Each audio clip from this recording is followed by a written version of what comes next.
Hi, I am VT Levs, also known as Benji. And I am Ekami, also known as Amy.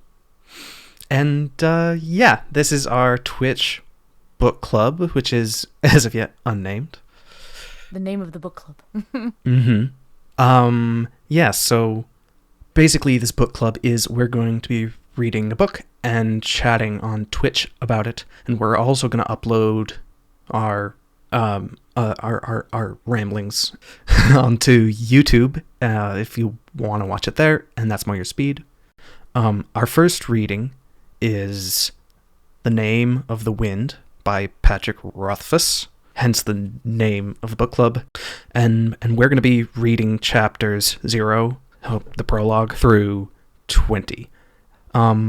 Yeah, and basically what we're going to do is we're going to go through all the chapters and we're going to talk about them one by one, and then we're going to have a general discussion about it later. So, yeah, without further ado, enjoy. Enjoy. Anyway, hi everybody. Welcome to book club. We weren't really quite sure of a name that we wanted to call it, so we've named it the name of the book club for now. Well, technically it's correct, because that is the name of the book club. It is. It's the name of the book club. That's what everyone. Anytime someone asks, "What's the name of the book club?" The answer is yes. Uh-huh, yeah. Shall we get into a synopsis, maybe? Yes, so, Read the back of the book. if everybody is here, which they'll probably appear as we go on. Yeah. So the way we've set this up is, or the way we've kind of planned this out, is I have taken some notes for each chapter, some summaries for each chapter, and I will read out a chapter and we will talk about that chapter if we, or that's the plan at least. If we don't have anything to say about that chapter, we'll just move on to the next one. And there's a lot of chapters in this book. The chapters are like sometimes 2 pages, so Yes. we may end up skipping over a bunch of them. And some of those chapters are some of the best, or at least one of them is my favorite for like one specific reason. I really like the interlude ones. Yeah, they're nice. Yeah, so after that, we'll go through and we will talk about in specific notes related to the story that we've taken. Yeah. All right, so this book, The Name of the Wind, Patrick Rothfuss, starts with a prologue. So I will begin reading the prologue. It's night at the Waystone Inn, and 2 men are talking. A red-haired man is cleaning the bar, and Rothfuss gets all poetic about silence. Yeah, it felt like it was, I mean, it was a good introduction to like the writing style, honestly, like in that he leans into the more poetic when he wants Yeah, to. that's true. It is a very strong literary opening. Just the way he can write. It's like, look at me, I can write really well. Waxing poetic, yes. Yes, And yes. I enjoyed that it was I mean, it was more so a painting a picture of the inn, and like our main character is just known as the innkeeper at that point. So it's interesting. All right, so chapter 1. Whoa, look at all these words. Look at all these words. Whoa, man. Oh, man. These words. I will admit I do that sometimes. Like I'll have something to say and I'll write like a long ass paragraph and Yeah. say the most obscure shit, throw long words in there just because it feels nice. Okay, so chapter 1. Old Cobb is telling Graham, Jake, and Shep and Boy a tale about Tamberlin the Great. Tamberlin the Great? I don't remember. I think yeah. Who is like an old like myth, story, legend, like one of those everybody knows about him legends. uh Taberlin. Taberlin. Okay. Taberlin. While the innkeeper is tending them, we learn that the red-haired innkeeper from the thing before is named Coat, or I how do you pronounce that? I also pronounce it coat. Kote.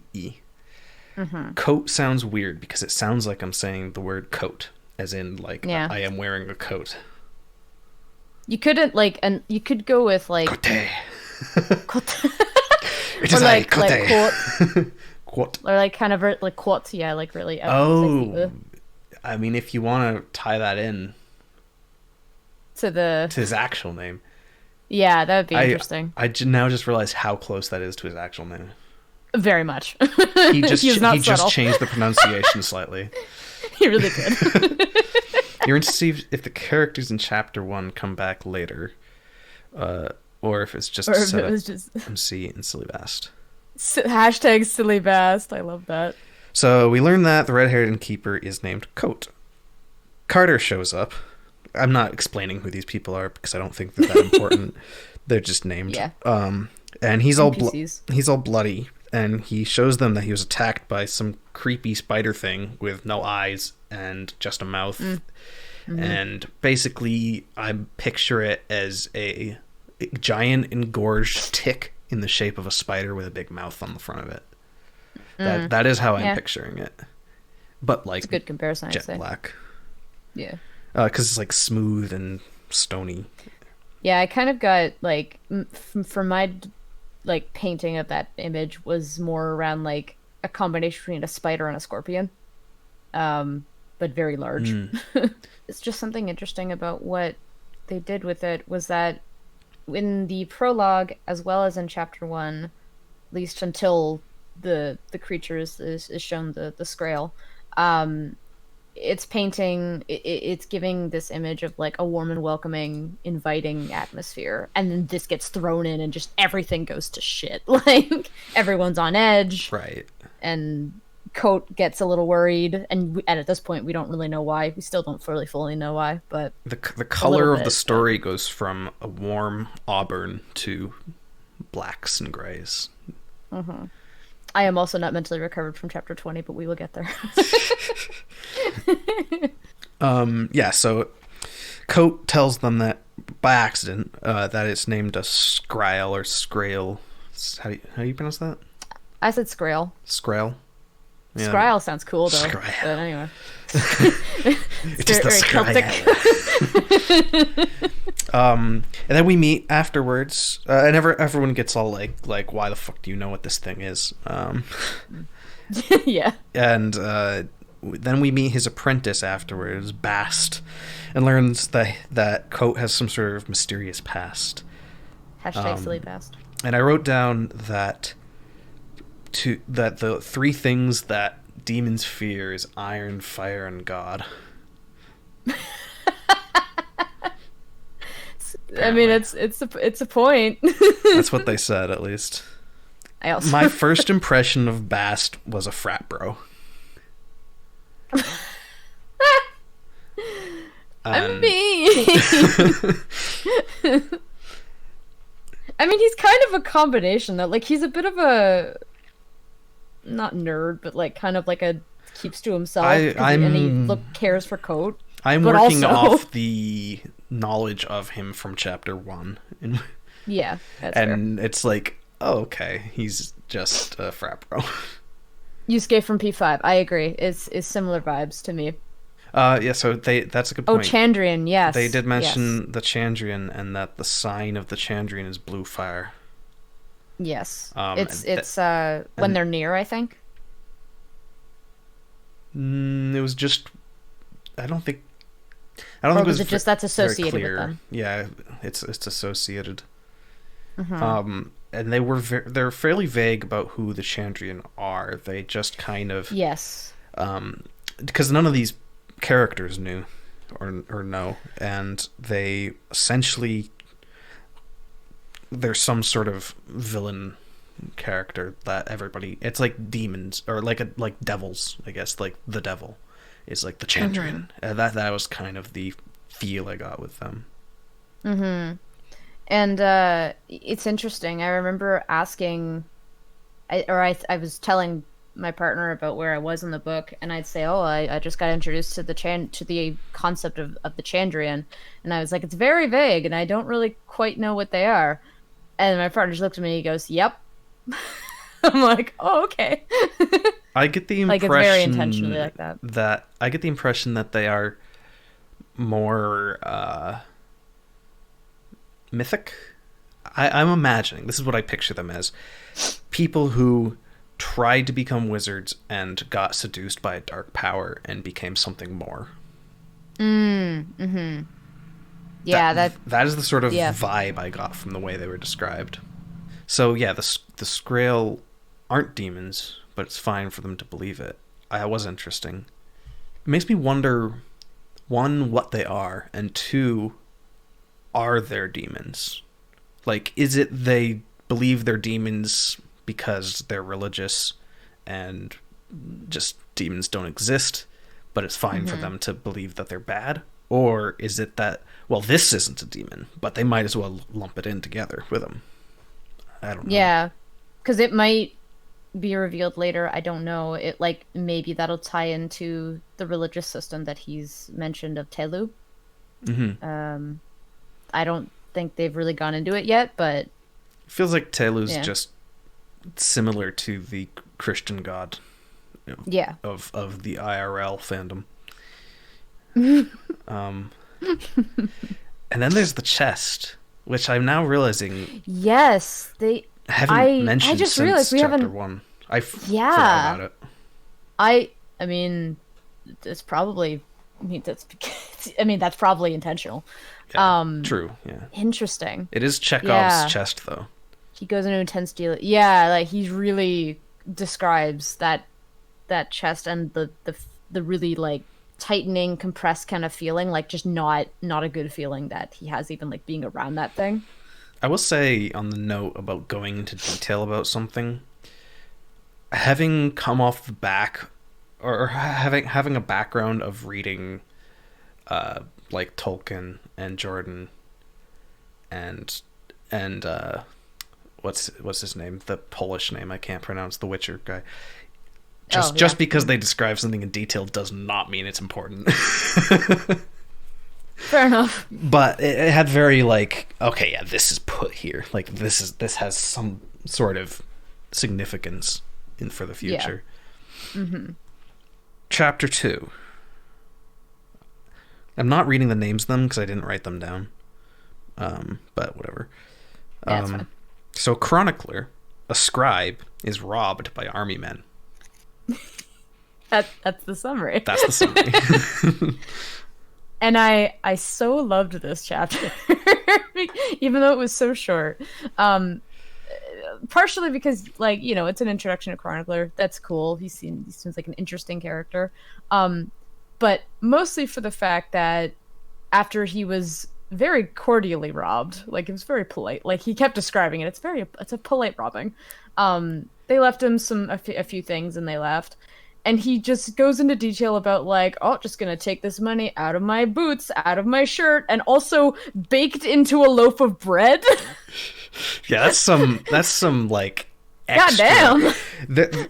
There's some almost like hyperbole that is in this book it's like it comes out of nowhere. It's like that's ridiculous. He baked money into a loaf of bread. That doesn't make any sense. Yeah, so chapter 3. Yes. Coat hangs a silver sword named Folly behind the bar on a plaque of black wood. A drunk man identifies Coat as Quoth the Bloodless, and Coat conceals that it is actually true, but he conceals it. He goes to the smith and he buys a rod of iron, like a tool rod of iron, and some protective forge wear gloves and a apron. So But yeah, that was a good chapter. I mean, it gave a little bit. Did you more have to an Coates' idea character. of? Did you have any idea of what he was getting the iron and protective gear for? Because in retrospect, I should have seen it. Like it should have been obvious to me, but Yeah. Now that you, sorry, Kat. Hi. Now that you mention it, it makes sense. Then I didn't actually think of that now or then. right. Yeah. Hey, Bo. Um, But I mean, at the same time, it's like, I mean, the Scrael. Well, I guess I mean, it was fairly recently. It was chapter 1, but yeah, no, it didn't hit me. But then again, it also didn't. I didn't clue into Coates and Chronicler's meeting either until it was revealed. I went, "Ah, clever." So yeah, I do have something to say about that meeting, but I'll save it for that chapter, which I think is that's the next chapter. Oh yeah. But you were going to say something about his character. Oh yes. Revealed a little bit more about his character in terms of, I mean, when the gentleman took him as somewhat of a different name, and specifically was like, "I know your face. You did this," and Quill kind of responded just like, "Oh, I get that all the time. Like, people always say I look like him." And then he like tries to get up and his knee gives out on him. And I think he mentions he gives the excuse of, "I took an arrow to the knee," and I went, "Ah." It's interesting, at least in this chapter, because after Coat responds to the guy, then he goes to Bast and he just says, "Okay, listen to, like, you need to hear this 3 times," and then he says exactly like the story of what Bast should know or tell tell, quote unquote, the drunk man. And then he was like, he got it, and he said, "I hear you 3 times," and like the chapter ends. That's, he goes to do the thing. That the way that was said was like, that's a thing. Yeah. Like, yeah. He wasn't just saying, "Remember this really well." Like, he was actually, hear this 3 times. Hear this 3 times. And I wonder if it ties into like a bit of the magic system, which I know we'll get into later, as well as maybe his history with Bast, because while we haven't really got into that, we do know that they are like Bastus's apprentice, quote unquote. Yeah. I don't know whether that's like a cultural thing or a thing between those two. So, chapter 4. Chronicler, who got robbed before, is walking to Navari, I guess is how you pronounce that. Nevrari? At night, after failing to find a horse. He meets Coat sitting by a bonfire, who at the moment that they mentioned that there was someone sitting by the bonfire, I was like, "Oh, it's okay, it's going to be Coat." And it was. And I did not. When did you, I'm assuming you noticed when he started to describing when the clothes? I got a feeling, but then it was the aha moment when the Scrael attacks Chronicler, and then there's a line break, and then it's, Coat looked at the man who was attacked by the Scrael, and I went, "Oh!" There was a solid 3 or 4 days between me reading chapter 3 and chapter 4, so I had mostly forgotten what happened. But I was like, "Oh, okay." I should finish my summary. Coat tells him that there are demons around, and then Chronicler is injured by one of the Scrael, after which Coat buries the bodies and kills the 5 Scrael. What struck me about that was just how terrifying the Scrael are. And not because like they're particularly scary, but he described 5 of them as being like, he should be dead, and he's supposed to be like really good at hunting them or something. Yeah. And like, he didn't tell Bast he was going out because he expected to die. Yeah, I was like, "Oh my god." Like, they're both running from their past lives, maybe, and are covering for each other, which is just a way of life for now. And it's interesting that Coat refers to them as demons in the chapter, despite revealing before they aren't demons. Oh, I didn't notice that. That is interesting. I did notice that, and I'm 100% sure that's because, for the same reason he let them believe it was demons before, because it's easier than explaining what they are. Yeah, like, and he refers to them as demons to Chronicler, right? Right, and if you tell someone, if you know these are dangerous and they are harmed by fire or iron, and everybody knows that demons are harmed by fire or iron, it's easier to just say they're demons, and everybody's like on the same page, even if they're not like 100% sure. Yeah. And I quite like that chapter overall, for that connection of them meeting. And it felt like, um, I mean, I think it was the same chapter, but I'm pretty sure, um, Coat taking Coat taking Chronicler back to the inn, and then Chronicler immediately being like, "Oh, I know who you are," but then Coat knowing who Chronicler was by his first and last name. That was interesting because, I mean, in a way, it also now seems like Chronicler is putting something of his past behind it because he doesn't really care about his first and last name. He's like, no, I'm the Chronicler, and that's what people know him by too. But if you said I'm a chronicler or I'm chronicler, people would be like, who? And then he says first name, last name, and you're like, oh, the chronicler. That was very interesting. Chapter 5. Coat carries Chronicler back to the inn, where Bast is angrily waiting for him because he left him a note that said, I'll be dead by the time you read this. Yeah. Which is rough, man. Like, what the Oh, fuck? yeah. What the They bicker, and Bast tends Coat's many wounds before singing a song while he sleeps. Oh. Chapter 5, Married Life Between Bast and Coat. It's true. Yeah, it is true. Chapter 6, Chronicler wakes up and he admits that he was looking for Coat, whom he knows as Kvothe. He tells Coat that Kvothe's story is being corrupted with time, and he would like to get the true story. Coat breaks a bottle in anger through some sort of magic, and then finally agrees to tell his story over the course of 3 days. With you will tell this story. I will tell the story in exactly 3 days, no more, no less. Okay, buddy. Okay. And apparently he killed an angel. Killed an angel. That's what he said. Yeah, he did. Because that was one of the grand stories of like, oh, Kvothe King Killer, and also the one who killed an angel or something.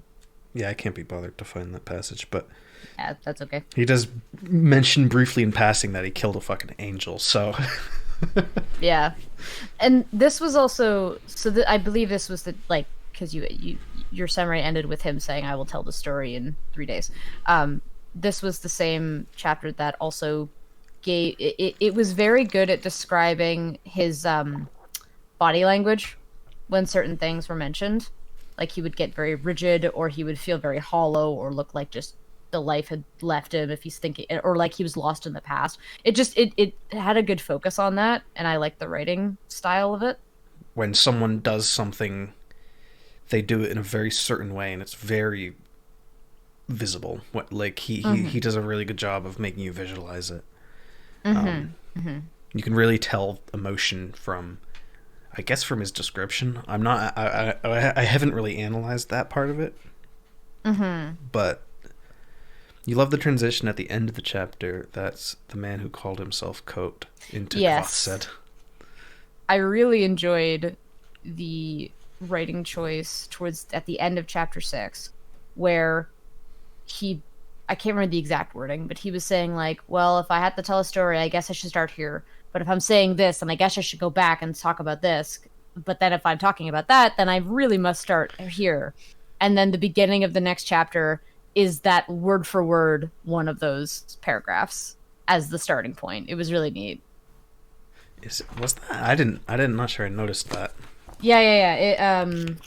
If that is the, let's see, chapter 8 begins with one of the paragraphs, which is, if this story is to be something resembling my book of deeds, we must begin at the beginning, at the heart of who I truly am. To do this, you must remember that before I was anything else, I was one of the Adema. I pronounced that, and that's but... Ru is the proper way. I originally read it as like Ru. Well, because I think it's supposed to be close to the Rus, which is the Russian trend, not Vikings, but Russian Northmen. It's in a 10th century chronicle from Ibn Fadlan. Yeah. So chapter 7. Chronicler and Kvoth begin cataloging Kvoth's story. Kvoth learns... it's funny to say. I say it fine in my head. Voth. He learns Chronicler's shorthand cipher, like, extremely quickly. And then the voice switches over to third person, or to first person from third person, which was a little jarring.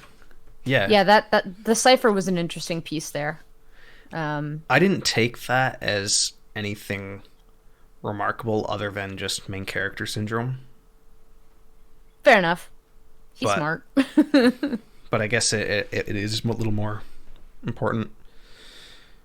I mean, I think it goes into a little bit more, but it's like a taste of that idea that he can pick up things very quickly. Right. Just naturally. Exactly. So. And he's good at memorizing, which I'm not. I'm very bad at memorizing. Chapter 8. Kvoth tells of his happy and educational childhood with the Adimaru, a troupe of traveling performers. He meets Abenthi. Well, I call him Abenthi. An arcanist down his luck. Kvoth sees Ben control the wind through magic, and he invites him to join their troupe. And I actually wrote down a quote from this one because it made me stop and like, whoa. I learned to love the feel of good words, because that is the most succinctly and well put way of saying what I say a lot, with the whole, like, for me, words are less about inherent meaning and grammar than they are about the way they sound musically, almost. And you'll notice this when I speak. I'll actually accent certain words and pause in certain places and use certain words that will make the sentence flow in a certain way and have a certain rhythm to it. And that is an important thing to me, that my speech and writing both rely heavily on, which makes me use way too many commas and dashes in writing. But the way he described that so succinctly, it just stuck out to me a lot. The ailments pun. Yeah. Oh yeah, that was good. I think you spelled ailments wrong. It's a pun. Like, oh, that's brilliant. Yeah, he makes ale. And we actually, I meant to bring this up before, but you bring it up now it's brought up again in this chapter. The idea of the mystical power, or like as in the mystical strength or just like presence of knowing the name of the wind or speaking the name of the wind, that was brought up very early in the book the first time as like, you know, that's a spell that like that's something that really powerful like magic users would know. And then they're bringing it up again here. What's his name? It was in the tavern at first. Old Cobb, I think, said it. Taberlin the Great knew the name of the wind. Taberlin, right. Wonder if he'll get brought up more. He has been brought up a couple times. That's fair. As like a known figure. Well, he's like, it sounds like he's like someone who lived 1,000 years ago. Like, we're not going to meet him. Right, yeah. Or if we are, it's like he ascended or something. Yeah. I mean, though, I wonder if, I mean, maybe if they get into anything further, like as we read on, like I imagine it'll take us to the university at some point. I wonder if he'll be brought up there more. I don't know. You don't know. Abenthy is a pretty great character too. Abenthy is great. Yeah, he's very nice. I find him hard to picture, a little bit. Yeah. Not because I can't picture, like, he kind of reminds me of almost like an old bard type. Yes. Or like a little bit wizardly, a little bit kind of cheeky. Yeah. But every time they describe how like abrasive he is, or Yeah. he, not they. Every time he describes how abrasive he is towards like certain people and definitely his donkeys, it's like that just does not vibe with the rest of his character the way he's described. Yeah, his actions are very young. Like his choice of actions. I think when they were describing him, I didn't quite remember the description, so I just, as I was like, I might have skimmed or something, but I just kind of took it as, oh, he's a kind of a young guy, maybe, I don't know, maybe in 30s or maybe 40s, I don't know. And then when I realized when they had brought up the description again, I went, oh no, he's an older gentleman. He just acts very young. Yeah, it wasn't until he was actually described as having gray hair and being hobbled or whatever, that I was like, oh, okay, he's old. Chapter 9. Ben tells Kvothe about the university and begins to teach him the sciences. Begins to teach him these sciences while subtly teaching him control over his mind. Kvothe starts to call Abinthy Ben, and Ben starts to call Kvothe Red, and Rothfuss continues to be unable to write a single chapter without mentioning sex. I mean, it's mentioned a lot, but I wouldn't say every chapter. I kind of want to like run a quick word search on this. How many times he uses the word whore? Oh, okay, fair. Like a common whore. And I'm like, oh. I have this in my notes to talk about later, but just relating that the frequent mentioning of sexuality in fantasy books is very weird and very ubiquitous to a certain degree. But we can talk about that. It's in my notes. So, but that's kind of what spurred me to write that down. That one's pretty straightforward. That was where we learned that he was actually pretty good at learning things. I believe. Oh yeah, Gliss says I 100% agree. Yeah. Yeah, no, it's weird. You know who the biggest offender is, though? Robert Jordan. No. Although that book's pretty. He does have that one weird spicy book. He said, yeah. The biggest offender of that. I would say Witcher, right? Or we live The Witcher. Yeah, The Witcher. That's literally what I said. I was like, probably The Witcher. Yeah. I don't know if it's this. I don't remember if it was in this first book as well, but once the story starts up and towards the end, I actually was making sure and checking this every single chapter. Someone talks about or does a sex. Like, it's ridiculous.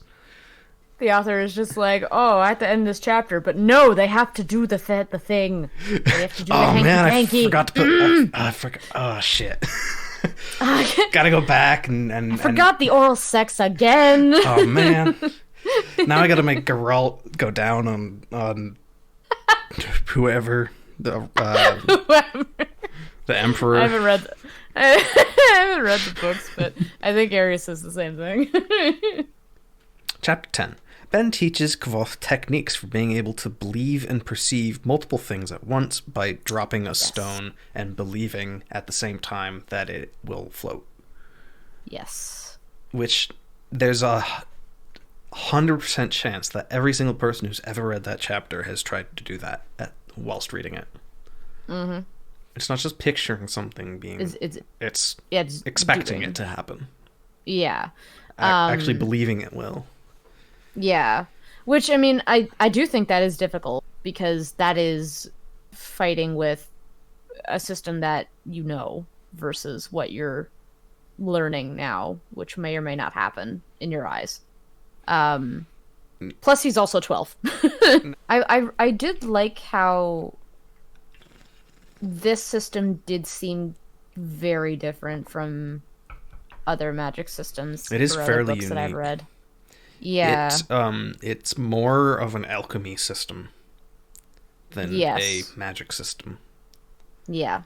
Although it's more than just alchemy in its physical form. It's like more alchemy of the mind Yeah. Like I read that, and it's interesting because I feel like I don't see well, it's hard to see the limits of any of any magic system, or like the restrictive nature, because really it's magic. But it's interesting that it like I don't really know. It's unexpected as to what could happen with it to me. I'm sure I've complained a lot in various forums related to these chats about my disdain for magic systems that aren't explained well. And this is one of the few that I have a good idea of what is and is not allowed. Now, he may come out and throw something at me and it's like, okay, what the fuck? But the way it's been described, I can picture what is possible, even if it might be particularly difficult to achieve. But like so often you get like, I've made up this magic system and I need it to do this. It can do this. It's like, okay. Yeah, there's no explanation. Yeah. It's like the entire Harry Potter magic system is just... Don't ask questions, it just do. Do not ask questions. That is the mantra of that series. Don't ask questions, because you don't want to know the answers. Where are we? Chapter 11. 11, yeah. Kvothe learns the theory of sympathy, which we've been talking about and not explaining. That all things are connected, but with different levels of connectiveness. Strength, I put, but that's not quite it. Like, some things are more connected than others, and things that are more connected, you can have a stronger connection. So, like, the example he gave, or the thing he did, was basically he can bind two objects together, and and depending on how similar how similar the ties between those objects are, he can they become like he lifts one and the other lifts, but the more similar they are, the easier it is. Yeah, because there's less energy lost. The song in chapter 11, is that the one that his mom overhears him sing? Yeah, and she's like, "That's rude." That. So he uses the knowledge to move similar objects at the same time. Kvothe repeats a rude rhyme, and his mother admonishes him. So that we've already talked a lot about sympathy, and that was kind of we kind of combined 10 and 11 in that. Yeah, it kind of came out of the blue. Like it's like, okay, so here's a theory: all things are connected. Here, move this magic rock. Like, what? That's fair. Yeah. It's just like, oh, okay, yeah. So I made the rock float in the air, and then I went and sat by the fire. It's like, you didn't have a stronger reaction to this. Yeah, that's interesting. Or the strongest link that he found was when he broke a branch from a tree and then, like, connected them both again. Which is the same to me, object, I was like, really. Yeah, so I was like, oh, okay, it's the same makeup. That makes sense. So that was interesting. I will say, more so than it's the same makeup, it's also the same. There's an element of spirit in there, like. Yes. They have the same soul, kind of. I mean, he hasn't explicitly said that, but you get that kind of feeling that, like, two things that are linked in soul are linked in actuality. Yeah. That was an interesting thing. And, like, talking about there's always some level of interconnectedness, like, between two things, or that he tries anyway. It's just the strength of the connection which differs. It's interesting how similar this is to the theory of gravity and magnetism. It's interesting. He's clearly drawing from scientific sources as well as magic sources. Yeah, which, I mean, goes back to the alchemy thing too a little bit. Yeah. So that's interesting. And him teaching the sciences at the same time as teaching magic. Yeah. Like geography and how to do, like, moving a rock with your mind. They go together, right? He's multi-talented. It's fine. Yeah. Chapter 12. 12? Yes. Yeah. So, Kvoth eavesdrops on Ben and his parents while they talk about the origins and nature of the Chandrian, which apparently translates to there's 7 of them. Okay. I do remember that. Yeah. They discuss his aptitude for memorization and learning and the possibility of sending him to the university. And I wrote down a quote which I liked for similar reasons as the previous one. The distant music that a conversation makes when it's too dim for words. It's just I can feel that. I can actually feel that. Like, it reminds me of like being a child in the back of the car and my parents speaking in the front, and you kind of get that kind of deep, like, you can't really but you that rumbly kind of far off muted, I don't know, it stood out to me. Yeah, and I think that, I mean, that goes back to similar, like what we were talking about before, in that he's very good at describing emotion and just like experiences in a way, in a way that it paints a really good picture. Mm-hmm. So I'm not. That's one of my weaker things is describing emotion, like because a feeling. Yeah, I don't have a lot of it in the first place, so it's hard for me to project it onto characters. I guess it was interesting talking about the or bringing the Chandrian back a little bit. I didn't have a lot to say about the chapter, but I mean, it was interesting to hear about I think this was the chapter that that Rothfuss mentions the father's song that he's working on about the Chandrian. Right. And he won't tell anyone about it. Yeah, but he talks to Ben, because Ben, I don't know, they just have a chat about it, and they're like, oh, you could tell me more. It's like, not really. Other than that there's 7. Glow says, I will say really quickly, at the end of this chapter, they do joke about Kvoth's mom having an affair or whatever, that his dad isn't his dad, and they land on he didn't have red hair, it couldn't be him, but I'm pretty sure they describe both his parents having dark hair. It could be wrong, though. I think both of his parents have dark hair, yeah. I'm going back to trying to find the description. They both were beautiful with dark hair and easy laughter. I mean... Well, dark hair, yeah. But that seems different than what it would be of, like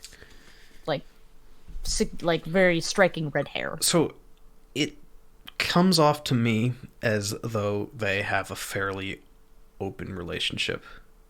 Like that is how their relationship came off to me. Like a healthy open relationship. Like they're not restrictive, but they are, like, they're not exclusive, but they're the favorites. Yeah. Like, you get what I mean. Like they love each other very much, but it's okay if they go outside their circle. Yeah. I don't. They never explicitly said that, but that is what I got from their relationship. Yeah. I remember reading over that part too that Glow was mentioning, because it confused me a little bit at first. Me too. I was like, oh wait, are they saying this then? I was like, oh, but like obviously the way it's phrased is very odd. Yeah, so it was interesting to read, but like it's interesting that you bring that feeling up, because now that I think of it in that light, I'm like, oh yeah, that, you know what, that does ring a little bit true. The way she described that situation and the way they reacted to it, or that his father reacted to it, I think she was telling the truth, and they both knew it. And it's just a thing they know. Mm-hmm. And that's not his father, but it's like, who cares? Like they know who the raised father him. was, but they raised him. That's kind Yeah, of that could be possible. something. Yeah. Because the way I don't remember exactly, but the way the his dad responded to it, like she was very explicit about it. Wait, no, she said he didn't Didn't have red hair. Well, now I'm confused. Yeah, I need to read the thing again. Yeah, because Maybe it's a I know there's a plot part where hole. he blushed. I know there's a part where he blushed, but that might have been when she was making like an innuendo because she does that. She does do that.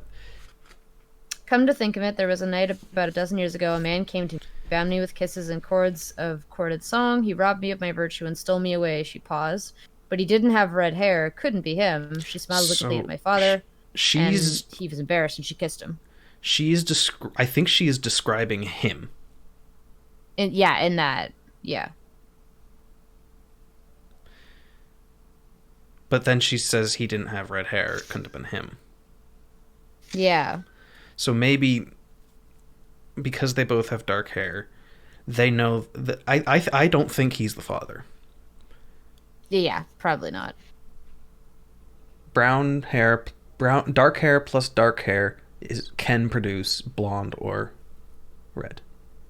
However, Oh, most likely is dark, it is not. Okay.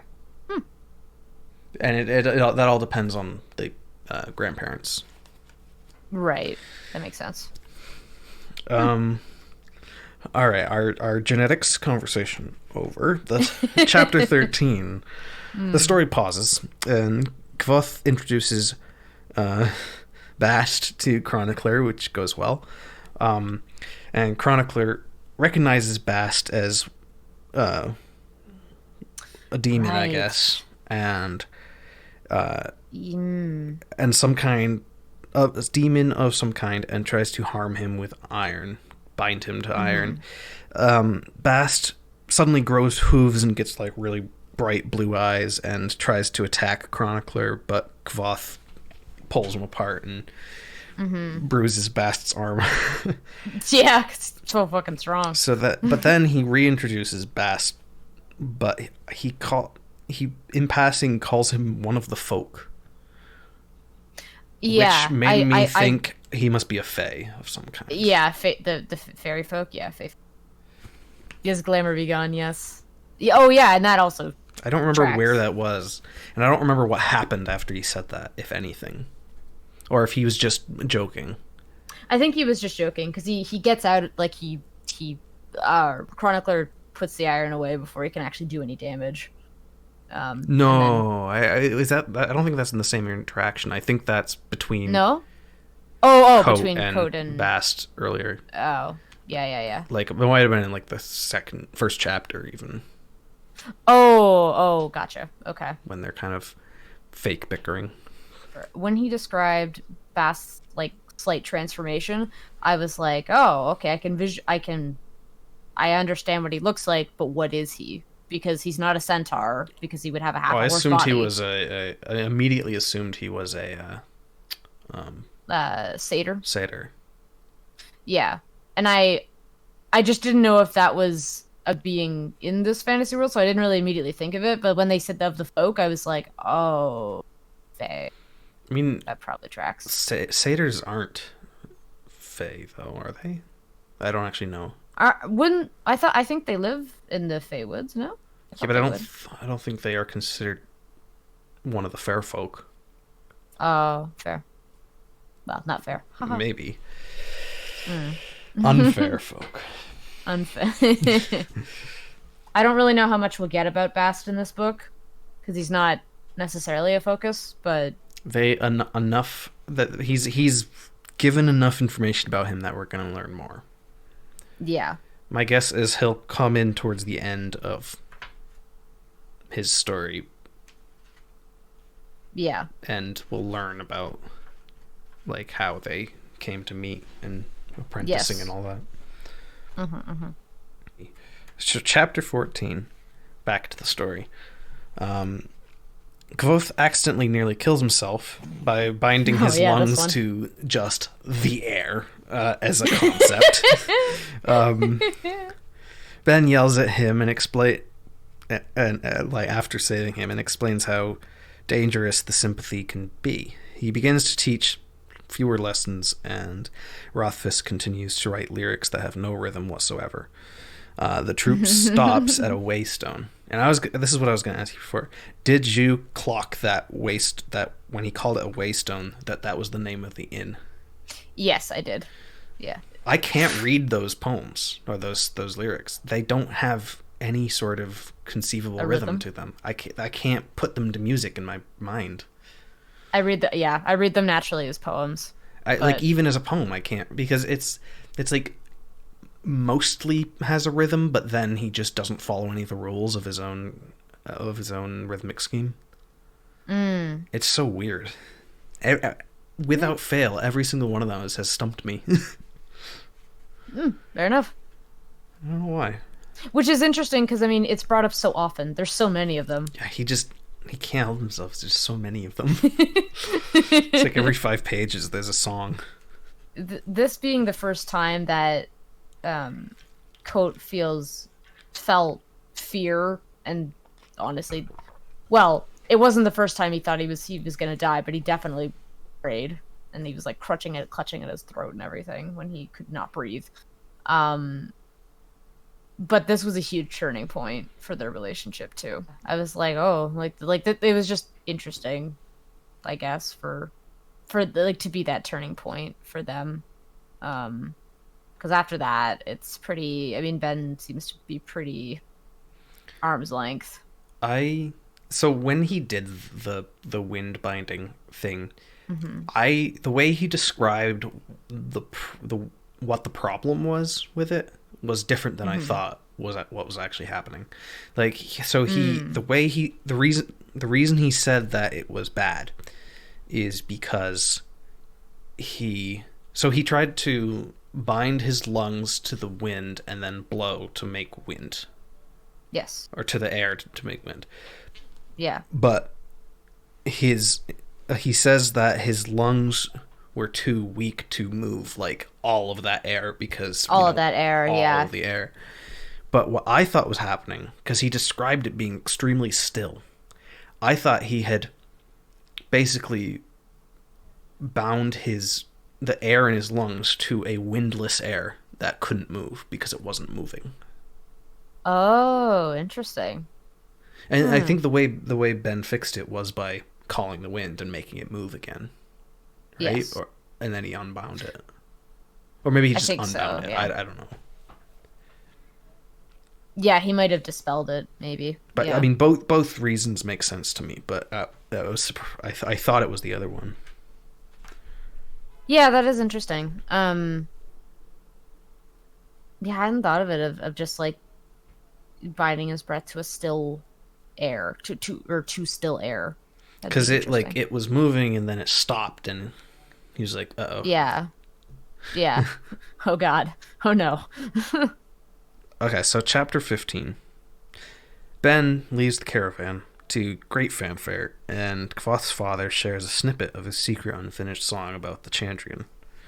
Ben leaves Kvoth his copy of Rhetoric and Logic and suggests that Kvoth should go to the university. Rothfuss, this is a note by me. Rothfuss did a really good job of tricking me into thinking something terrible was about to happen, is what I said. So what's funny here is that is what I wrote after reading this chapter. I said, wow, he did a really good job in tricking me that something bad was about to happen. Chapter 16 happens. Time to get sad. I mean, yeah, we can go back to 15 though. Like, we'll get into that. I mean, I didn't really have too much to say about that. I feel like I was just like, oh, okay, well, he found a nice lady and became a brewer. And he got a hell of a send off. Oh yeah, big party. Oh yeah. No, I meant the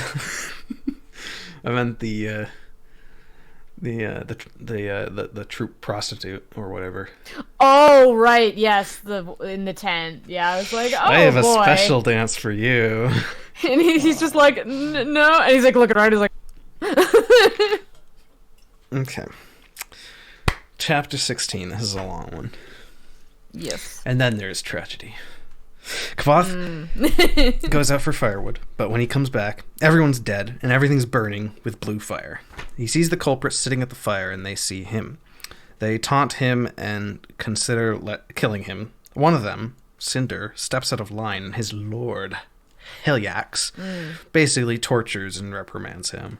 Then suddenly the air grows thick and they are scared away, leaving Kvoth to accidentally burn down his parents' wagon after trying to sleep in it because... Good job, bud.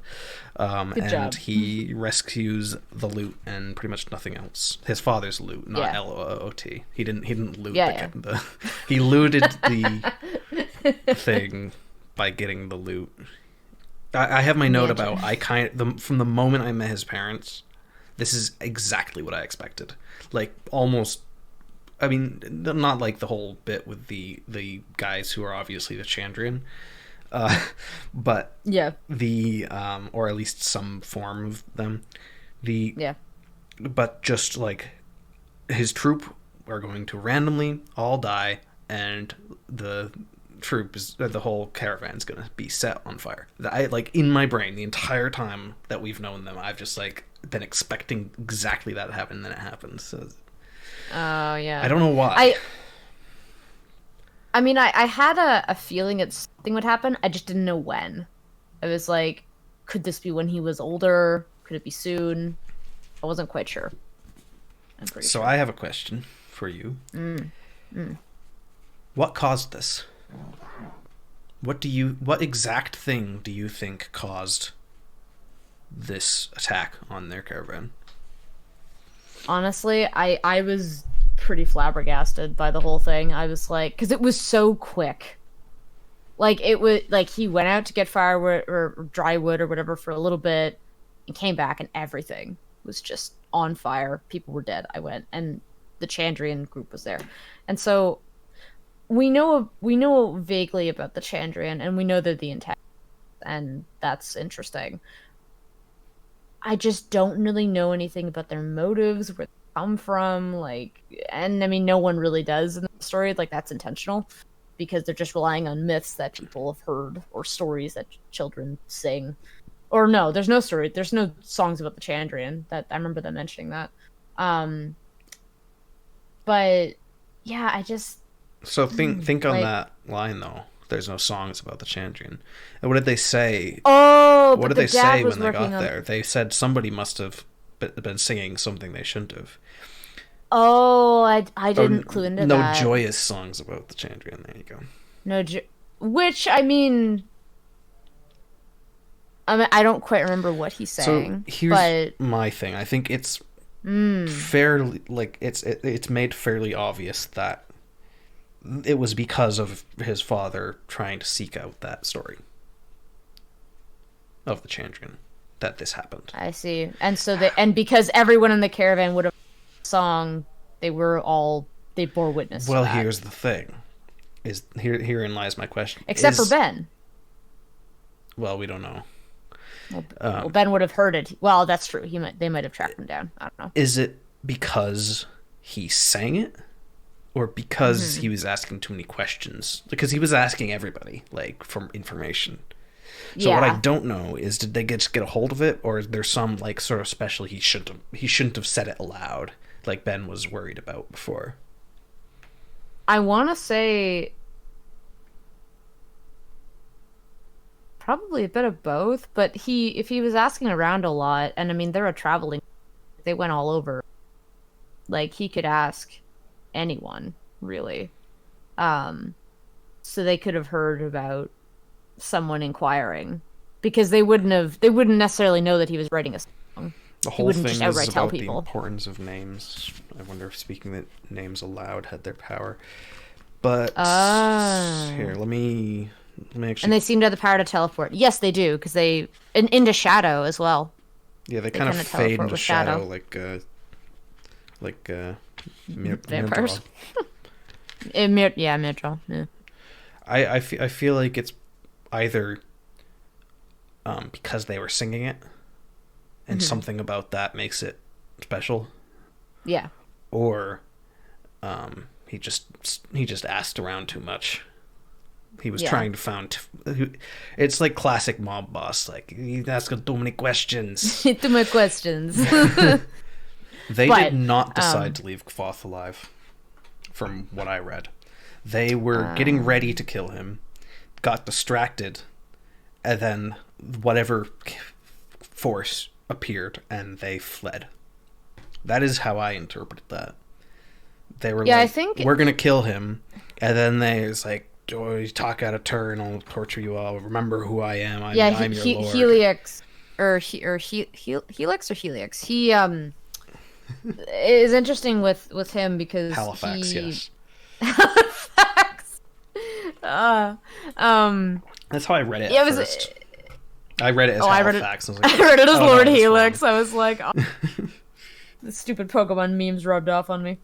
But no, just the hierarchy of their group. I was like, okay, interesting. So that's, but it makes it seem like they're like Cinder, who was the one who was originally going for Kavoth, who had the white hair.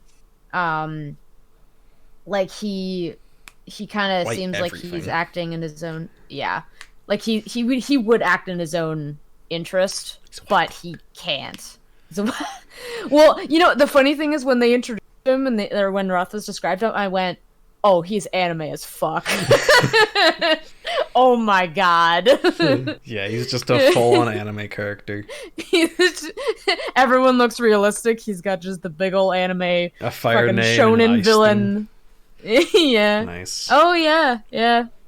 Blue tinged fire. Yes. Yeah. Which is the indicator that, hey, these guys are changing. Now, is it just when they're around, fire is blue? That was not clear, right? The fire that he set in his parents' wagon was... He explicitly said, I think, that it wasn't blue. Yeah, it wasn't. It was his own... Like, he just lit a candle, and then it flared up. Was that because those guys were gone, or because he lit that fire? Yeah, I want to say that...